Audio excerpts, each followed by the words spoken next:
Travel भॉयस channel में आप लोग का स्वागत है। आज की कहानी बहुत ही इमोशनल और दर्द भरी प्रेरणादायक कहानी है। आखिर डिलीवरी बॉय ने 90 बड़े घर के महिलाओं के साथ कैसे संबंध बनाया, जाने इस कहानी के माध्यम से।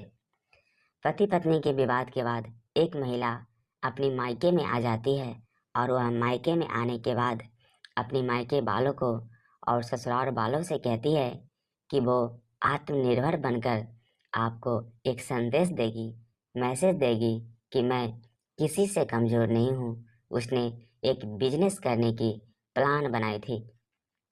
कुछ पैसे उसने जमा भी किए हुए थे, लेकिन इत्तेफाक की बात ये थी, उन दिनों उसके पास एक मोबाइल पर मैसेज आ जाता है और उस मैसेज में लिखा हुआ था कि आप 30 लाख जीत गए हैं।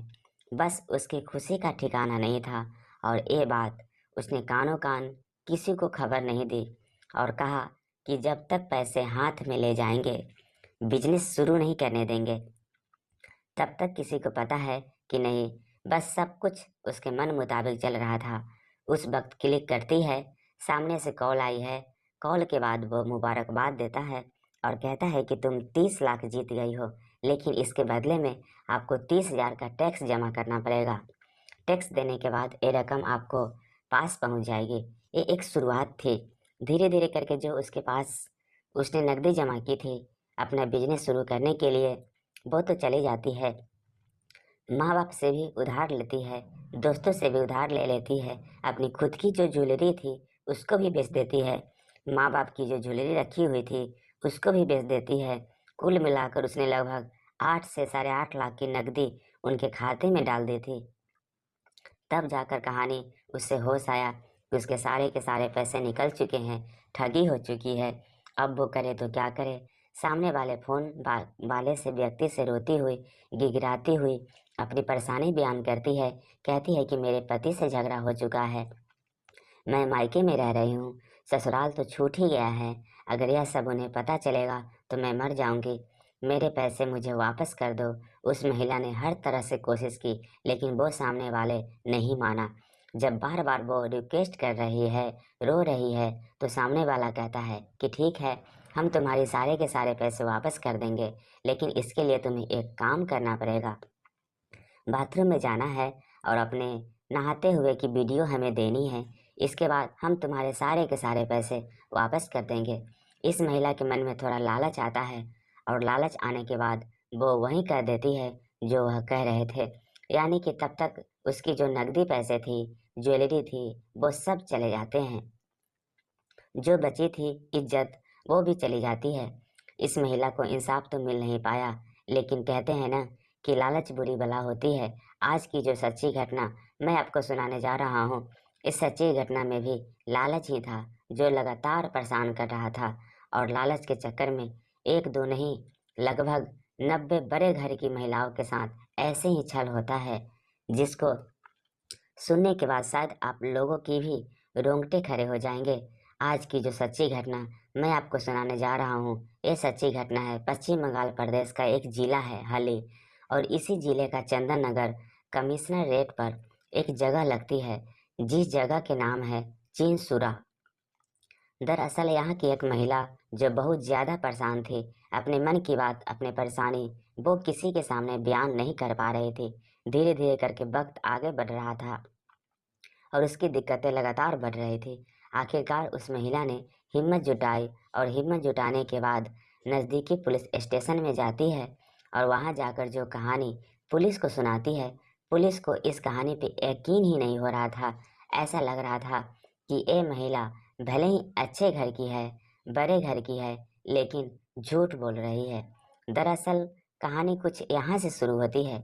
उसके घर में किसी बच्चे का जन्मदिन था और जन्मदिन के उपलक्ष्य में उसने एक बेहद खूबसूरत केक का ऑर्डर किया था। जब वो केक का ऑर्डर कर रही थी तो उसने यह बात किसी को बताई नहीं थी, क्योंकि उसने जिस तरह का डिज़ाइन उसने गूगल पे देखा था, उसके बाद उसे देखने के बाद ऐसे ही केक का डिज़ाइन उसने अपने घर के लिए ऑर्डर कराया। वक्त था दिसंबर का महीना था और साल 2020 की यह बात थी। जैसा उसने केक का ऑर्डर किया था वैसे ही केक घर पे आ जाता है। और जब केक घर पे आता है तो उसके बाद उस महिला ने जब केक को अभी खोल के नहीं देखा था, तो डिलीवरी बॉय जो घर में आया था, डिलीवरी बॉय उस महिला की खूबसूरती पे फिदा हो जाता है, सोने पर मजबूर हो जाता है। तभी वो कहता है कि मैडम, आज हमारी जो कंपनी है ना, एक नामी गमामी कंपनी है जिसके लिए मैं काम करता हूँ। बस आपसे एक अपील है, आपको एक रिक्वेस्ट की है, आप अगर अपना व्यक्तिगत मोबाइल नंबर मुझे दें और उसके बाद किसी दिन आपके पास कॉल आएगी, जब कॉल आएगी तो फिर आप उस नंबर को फीडबैक देना है और फीडबैक थोड़ा सा अच्छा दे दीजिएगा। गरीब आदमी है, अगर थोड़ा अच्छा फीडबैक देंगे तो कंपनी में अच्छा मैसेज आ जाएगा और उसके लिए फिर हमारी तरक्की होने के चांसेस ज़्यादा रहते हैं। कम ज़्यादा मिलता है, ज़्यादा पैसे मिल जाते हैं, बस आप बड़े लोग हैं, अगर ऐसा कर देंगे तो बड़ी मेहरबानी होगी। वो अपना भी नंबर देता है और साथ में उस मैडम का भी नंबर ले लेता है। लगभग एक सप्ताह गुजर जाता है और एक सप्ताह गुजरने के बाद उस महिला के पास फ़ोन आता है।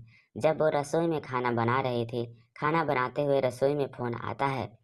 फ़ोन आने के बाद वो नमस्ते करता है कि मैं विशाल वर्मा बात कर रहा हूँ। मैं अभी पिछले हफ्ते जो आपने केक मंगवाया था, इस कंपनी का डिलीवरी बॉय हूँ। एक्सेप्ट डिलीवरी बॉय किसी कंपनी का था, लेकिन केक वो नज़दीकी जो एक बहुत अच्छी शॉप थी वहाँ से लेकर आया था। अब इस महिला ने कहा कि बताइए मुझे क्या करना होगा। बोले मैडम, दास साहब से फीडबैक के लिए खोल दिया गया है कि उस दिन कैसा था। वो सब तो कहती है, वो बताने लगती है, तारीफ करने लगती है। तो तारीफ करते करते उसने कहा मैडम सुनिए मेरी बात, सुनिए दरअसल आपको ए ना ऐसे कॉलिंग पे नहीं, आपको वीडियो कॉल पे ये बात करनी है। वीडियो कॉल पर अपना फीडबैक देना है और जितनी अच्छी बात कर सकते हैं उतनी अच्छी बात कर दीजिएगा। अननोन नंबर था और अननोन नंबर से जब कॉल आया था तो वो महिला ने वैसे ही जैसे बताया गया था, जैसे विशाल घर पे आया था वैसे बताया गया था, वैसे ही सब कुछ उसने बता दिया। यार खुशी खुशी उस महिला ने फ़ोन कमेंट कर दिया। कुछ टाइम बीत जाते हैं और बीतने के बाद उसके महिला के मोबाइल में एक वीडियो आई है और इस वीडियो को देखने के बाद उसकी आंखें खुली की खुली रह जाती है।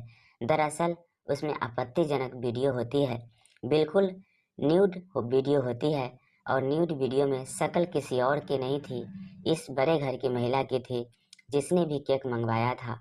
अभी बात देखकर वो अपनी इस परेशानी को, इस समस्या को किसी को बयान भी नहीं कर पा रही थी। जो नंबर से वो वीडियो आई थी वो नंबर भी स्विच ऑफ था। अब उस पे ना तो वीडियो कॉल हो रही थी, ना इस समान कॉल हो रही थी। महिला परेशान हो जाती है। वह लगातार ट्राई कर रही थी, ट्राई करते करते 30 बार 40 बार जब ये ट्राई कर रही थी, उधर फ़ोन बैंड था, लेकिन जैसे ही उधर फ़ोन ओपन होता है, खुलता है, तो पता चल जाता है कि सामने वाले को कितनी रिटायरमेंट है। यानी कि जैसे ही वो खोलता है उस फ़ोन को, तो वो एक के बाद एक मैसेज आना शुरू हो जाते हैं कि एक नंबर से आपकी इतनी सारी कॉल की गई है। व्हाट्सएप का भी पता चल जाता है, नॉर्मल कॉल का यह पता चल जाता है। अभी इधर से फ़ोन आता है। अब की बार विशाल बात कर रहा था अपने नंबर से और नए नंबर से बात करने के बाद, क्योंकि वो नंबर लगातार बैंड था, विशाल कहता है कि मैडम आपके पास किसी का फ़ोन आया था क्या। वो कहती है कि यहाँ फ़ोन तो मेरे पास आया था, लेकिन वो कहता है कि फ़ोन भी आया था और मेरे पास आपका एक वीडियो भी आया है। वो वीडियो जिसके बारे में भी वो महिला बातचीत करना चाह रही थी, वो महिला जिसको लेकर बहुत ज़्यादा परेशान थी, जिसके लिए उसने लगभग 40 से ज़्यादा कॉल की थी। तब विशाल उसे बताता है कि मेरे पास ये वीडियो है और इसको मैं यूट्यूब पर अपलोड करने वाला हूँ, नहीं तो तुम देख सकती हो कि क्या हो सकता है। फिर उस आपके पास आपके परिवार, आपके रिश्तेदार, आपके दोस्त, ये जितने मिलने वाले हैं सब देखेंगे तो क्या होगा। आपकी बड़ी बदनामी हो जाएगी। वो महिला पहले से ही परेशान थी और एक बार फिर से डिलीवरी बॉय ने उस महिला की परेशानी को और बढ़ा दिया। वो समझ नहीं पा रही थी कि ये कॉल कौन कर रहा था। अब ये बीच में डिलीवरी ये क्या कर रहा है, ये सब हो क्या रहा है। तभी वो कहती है कि भैया मुझे माफ़ कर दो, गलती हो गई है, मैं तुम्हारे यहाँ से मैं फंस गई हूँ। मैं करूँ तो क्या करूँ? उन्होंने कहा ठीक है, जब तुम अकेली होगी तो मुझे कॉल करना और हम तुमसे बात करेंगे। महिला जब अकेली होती है, 1-2 दिन के बाद फिर वह उस लड़के को बुलाती है। वह विशाल वर्मा नाम का लड़का अपने एक दोस्त के इस यानी कि सुमन मंडल उसका दोस्त होता है, जो कि पेंटर होता है। वो दोनों घर जाते हैं और घर जाने के बाद उस महिला से कहते हैं कि ठीक है, वीडियो हमारे पास है, कोई मिसयूज नहीं किया था। इनकी कॉल करने के बाद कोई और था जिसका नाम सुमन होता है। अब बड़े ही नाम से वो महिला के पास बैठते हैं, उसे कुछ चाय की व्यवस्था करते हैं, साथ ही उस महिला को मजबूर कर देते हैं उसके साथ गलत काम करने के लिए। उसके साथ वो शारीरिक संबंध बनाते हैं और जब उनका मन भर जाता है, तसल्ली हो जाती है, तब वो वहाँ से चले जाते हैं। लेकिन महिला एक बात से बिल्कुल अनजान थी।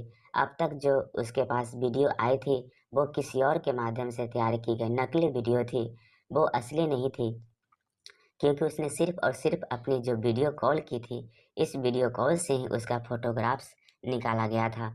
उस फोटोग्राफ्स निकालने के बाद एक नई वीडियो तैयार की गई थी, लेकिन जब दोनों लड़के घर में बैठकर उसके साथ शारीरिक संबंध बना रहे थे, तब ओरिजिनल वीडियो अपने मोबाइल में उतार लिया गया था। एक बार फिर से वही वीडियो उस महिला को भेजा जाता है और महिला के होश खो जाता है। वो समझ नहीं पा रही थी कि एक केक के बदले में आखिरकार उसकी ज़िंदगी में और कितने भूचाल आने वाले हैं। अभी तक उसके जो असली ओरिजिनल वीडियो थी, अब ओरिजिनल वीडियो भी अब उसके बाद पैसे की डिमांड शुरू हो जाती है। कभी पैसे तो कभी ज्वेलरी, कभी उसके शरीर की डिमांड होने लगती है। महिला परेशान हो जाती है। 2 ढाई महीने तक लगातार उस महिला के साथ ऐसा ही चल रहा था और उस महिला ने आखिरकार फरवरी 2000 से लेकर 2021 को नज़दीकी जो पुलिस स्टेशन में गई थी, जब वे पूरी कहानी उन्हें पुलिस वालों को सुनाई थी, तो पुलिस वाले कह रहे थे कि ये झूठी मनगढ़ंत कहानी है, ऐसा कहानी कुछ भी नहीं होता है। महिला बार बार रिक्वेस्ट कर रही थी, कह रही थी कि जो नंबर से मेरे पास कॉल आया था, ये नंबर वो रहा, आप चाहे इससे बात कर लीजिए। उस लड़के जो डिलीवरी बॉय है, उसका नंबर मेरे पास है, चाहे तो आप उससे बात कर लीजिए। तभी पुलिस वाले ने 24 फरवरी 2021 की रात को अब एक जगह दबिश देते हैं। वो भी टाइट जगह थी। उसका त्रिकोण पार्क होता है। इसके पास में जो लोकेशन आ रही थी, इस लोकेशन के आधार पर पुलिस ने जब उस अधिकारियों से बातचीत की थी, कॉल मिलाकर पुलिस घर में पहुंचती है, तो वहां जो रेडी ए विशाल एक नई महिला के साथ आपत्तिजनक स्थिति में मिल जाता है। पुलिस वाले देखकर हैरान थे कि एक महिला शिकायत करने के लिए ये दूसरी महिला इसके साथ कमरे में है। ये चल क्या रहा है? ये हो क्या रहा है? पुलिस वाले उसे पकड़ के ले आते हैं और पकड़ के लाने के बाद वो महिला तो चली जाती है जो घर में थी, क्योंकि उसका कोई पुलिस का कोई लेना देना नहीं था। लेकिन उसके बारे में बताया गया था कि कॉल गर्ल थी, मैंने इसको पैसे दिए थे, वो अपनी मर्जी से आई है। तो इसी तरह के और रही बात उस महिला की जो पहले वाली बड़े घर की महिला थी, उसको लेकर जब दोनों का आमने सामना कराया गया, तो उसने तरह तरह के आप इस तरफ पर उल्टे इल्ज़ाम लगा दिए कि ये झूठ बोल रही है और इसके घर वाले यहाँ रहते नहीं हैं। उनकी गैर मौजूदगी में ये मुझे बुला लिया करते थे, मेरे साथ गलत काम कराया करते थे। उल्टा ही उस महिला पर जब आरोप लगाना शुरू किया, तो वो महिला परेशान हो जाती है। वो सोचती है कि आखिरकार हो क्या रहा है। उसके बाद पुलिस ने जब इसका मोबाइल नंबर लेने के बाद और इस मोबाइल को अपने तलाशना शुरू किया है, पुलिस ने तो उसके अंदर 31 वीडियो ऐसी पाई थी जिसने फीडबैक के नाम पर उन महिलाओं की आपत्तिजनक वीडियो बना दी थी। अब पुलिस की आंखें खोलने हैं। इसके अलावा 25 बिल्कुल साफ सुथरी वीडियो थी, जिसमें क्या महिलाओं के साथ सुथरे चेहरे थे और वीडियो कॉल के माध्यम से उनसे फीडबैक लिया जा रहा था। एक वीडियो में ऐसा भी था जिसमें गन पॉइंट पर लेकर महिला को रेप किया जा रहा था। इसके अलावा कई वीडियो ऐसी थी जिनके साथ शारीरिक संबंध भी बनाने की वीडियो थी। पुलिस वाले जब ये देखते हैं, तो उसके बाद फिर उससे बातचीत करना शुरू कर देते हैं। पुलिस को यकीन हो जाता है कि यह महिला ने जो अब तक कहानी सुनाई है, वो पूरी की पूरी सही और सच्ची कहानी है। एक व्यक्ति, इसका नाम विशाल वर्मा होता है, यह झूठ पर झूठ बोल रहा था। पुलिस ने मौका पाते ही जो उसका दोस्त होता है सुमन मंडल, उसको भी गिरफ्तार कर रखे थाने लेकर आई है। और दोनों से जब अलग अलग पूछताछ की जाती है तो गिनती एक दो नहीं 90 महिलाओं की गिनती हो जाती है। 90 महिलाओं जिन्होंने ऑनलाइन उससे ऑर्डर दिया था, और ऑर्डर में जो ये सामान लेकर घर पहुंचता है वो डिलीवरी बॉय को, जो कि नामी कंपनी के लिए काम करता था। तब पुलिस की आंख खुलती है, पुलिस हैरान रह जाती है, और उसके बाद पुलिस इन 90 महिलाओं के पास भी पहुंच जाती है। कई महिलाएं तो ऐसी थी जिन्होंने ये बात बताने से साफ इनकार कर दिया। कई महिलाएं तो ऐसी थी जो एक बोलने को बिल्कुल तैयार नहीं थी।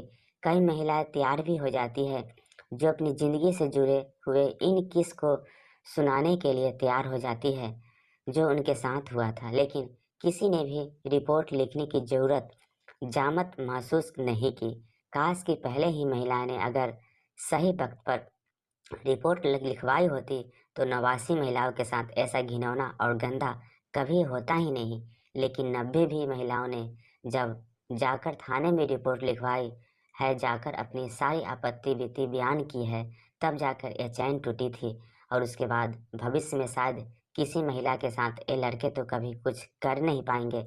ऐसे ही फिर पुलिस ने इन दोनों से पूरी जानकारी लेने के बाद बहुत फिर में जो दर्ज होता है, वह जो कर सीट लगानी थी, उन्हें गिरफ्तार कर जेल भेजा। और जेल भेजने के बाद पुलिस की कोशिश थी कि उन्हें कड़ी से कड़ी सजा मिलनी चाहिए ताकि भविष्य में वो किसी महिला के साथ ऐसा ना कर सके। पुलिस ने जब उनसे पूछताछ कर रही थी तो पूछताछ के दौरान ही उन्होंने बताया कि जब जब किसी के घर जाते थे तो ये देखते थे कि महिला कितनी लालची है।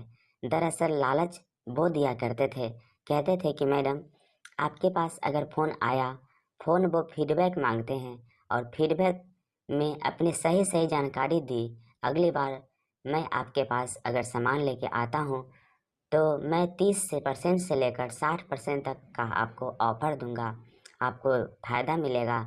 यानी कि आप जो कीमत दे रहे हैं उसकी आधी कीमत भी आपको देनी पड़ेगी। महिलाएं लालच में आ जाती थी, खासकर वो ऐसी महिलाओं को निशाना बनाया करता था जो ज़्यादा खूबसूरत होती थी, जो ज़्यादा लालची होती थी, जो ज़्यादा अमीर होती थी। ऐसी ही महिलाओं की संख्या धीरे धीरे करके 90 यानी कि 90 हो जाती है और एक पूरी कहानी बन जाती है। दोस्तों, आजकल लूटने के क्राइम करने के तरीके बदल चुके हैं। इसको लेकर अलग अलग जाहिर पश्चिम बंगाल की कहानी थी। आखिरकार पूरी कहानी क्या थी, उस लड़की के साथ आखिरकार क्या हुआ था, बाद में पुलिस ने उसकी कितनी मदद की थी, क्राइम के तौर तरीके पूरी तरह से बदल चुके हैं। पश्चिम बंगाल ही नहीं, उत्तर प्रदेश ही नहीं, बल्कि उत्तराखंड या आसपास के जितने भी प्रदेश है हमारे देश के अंदर, यहाँ पर क्राइम करने का तरीका पूरी तरह से बदल चुका है। साइबर क्राइम इस वक्त पूरी तरह से हैवी हो चुका है, और यही कारण है कि लगातार लोगों के साथ ठगी होती है। चाहे उनका शारीरिक शोषण हो, चाहे उनके आर्थिक शोषण हो, लगातार उनका शोषण पर शोषण हो रहा है। दोस्तों, इस पूरे घटनाक्रम को सुनाने का उद्देश्य भी किसी को परेशान करना नहीं है, किसी का दिल दुखाना नहीं है, बल्कि आपको जागरूक करना है, आपको सचेत करना है। कैसा लगा यह डिलीवरी बॉय और 90 महिलाओं के साथ की कहानी, कमेंट करके ज़रूर बताएं। और आप ये चैनल पे नए हैं तो कृपया इसे लाइक शेयर और सब्सक्राइब कर लीजिए। Thank you.